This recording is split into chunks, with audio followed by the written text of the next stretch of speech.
Deuxième exemple que je prends, au plan sanitaire, malgré que nous sommes en crise, en guerre, comme nos autres pays frères, le Niger et le Mali, une décision a été prise. Quand vous avez des problèmes de reins, pour aller te soigner, il fallait déposer une caution de 500 000.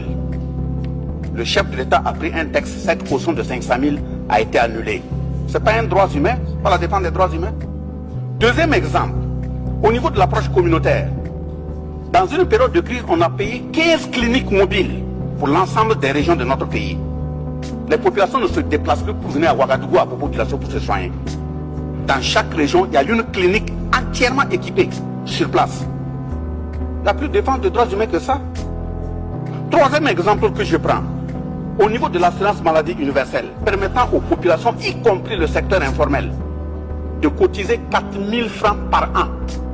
Et quelle que soit la formation sanitaire que vous présentez, vous êtes pris en charge. Pourquoi depuis 1960 jusqu'à 2022, ce n'était pas fait? Autre exemple que je prends, quand nous prenons les scanners, vous faites un accident tout de suite, vous partez à l'hôpital, vous pouvez mourir parce qu'on n'arrive pas à faire un scanner. Le coût a été réduit de 50 000 à 25 000. Ça fait 50% de réduction en temps de guerre. Mais depuis 1960 à 2022, ça n'a jamais été fait.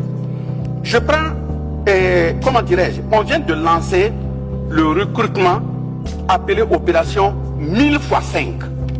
1000 x 5 veut dire que chaque année, on va recruter 1000 médecins spécialistes sur 5 ans.